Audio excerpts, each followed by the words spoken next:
तो रिसेंटली मुझे स्कूबो की तरफ से ये कलर कंपनी की ड्राइंग पेपर्स, उसके बाद ये मेटालिक पेंसिल जो कि एक स्पेशल पेंसिल है, इसके बारे में मैं बाद में बात करता हूँ, और ये परमानेंट मार्कर जो कि रेड कलर की है। और ऑलरेडी मेरे पास कलर कंपनी की एक ऑयल पेस्टल की सेट है जो कि स्कूबो की तरफ से ही मुझे मिला था बहुत दिन पहले। और आज की इस वीडियो में इन्हीं सब आर्ट मटेरियल्स को यूज करके नॉर्मली एक आई को ड्राइंग करने वाला हूँ।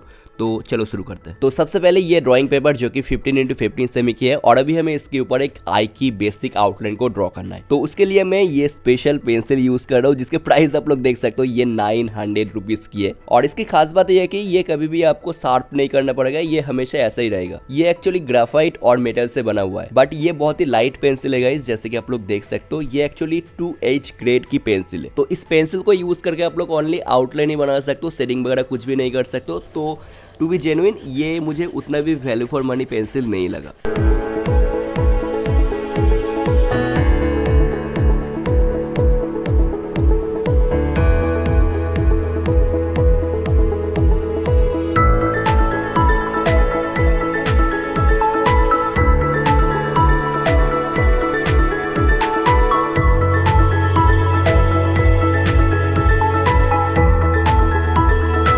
ओके, नेक्स्ट अभी हमें इसके ऊपर कलर करना है। तो कलर करने के लिए मैं यहाँ पर कलर कंपनी की ऑयल पेस्टल को यूज कर रहा हूँ। और हाँ, जो भी आर्ट प्रोडक्ट मैं यूज कर रहा हूँ आप लोगों को स्कूबो की वेबसाइट में मिल जाएगी, आप लोग चाहो तो परचेस कर सकते हो। लिंक्स मैं नीचे डिस्क्रिप्शन में प्रोवाइड कर दूंगा। और ये जैसे कि आप लोग देख सकते हो, ये 24 सेट्स की है और ये ऑलमोस्ट 1100 रुपीज की है। तो ये बहुत ही एक्सपेंसिव है, बट ये अलग टाइप की ऑयल पेस्टल है गाइस। ये डॉम्स की या फिर कैमलिन की ऑयल पेस्टल की तरह नहीं है, ये बहुत ज्यादा सॉफ्ट होता है ये। इवन आप लोग इस ऑयल पेस्टल को इस टाइप की ड्राइंग में भी यूज कर सकते हो। तो चले भी देखते हैं नॉर्मल ड्राइंग में इस ऑयल पेस्टल से कैसा रिजल्ट्स मिलता है। और आप लोग देखो अभी मैं कहां पर किस तरीके से कर रहा हूँ, और वीडियो बहुत ही स्लो है गाइस, ट्यूटोरियल टाइप की वीडियो है ये। और इस ड्राइंग को मैं जिस तरीके से कर रहा हूँ आप लोग नॉर्मल ऑयल पेस्टल से भी कर सकते हो। तो इसी ऑयल पेस्टल को बाय करने की कोई जरूरत नहीं है, आप लोग के पास जो भी ऑयल पेस्टल है उसी को यूज करके आप लोग इस ड्राइंग को कर सकते हो। तो देखो आप लोग अभी ध्यान से मैं कहां पर किस तरीके से इस ड्राइंग को कर रहा हूँ। Enjoy the video.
तो बस गाइस ड्राइंग कंप्लीट हो गई है, तो आप लोग भी इस ड्राइंग को करो और मुझे इंस्टाग्राम पर टैग करना मत भूलना। तो मिलते जल्दी किसी और ड्राइंग वीडियो में। Thank you so much for watching this video, bye.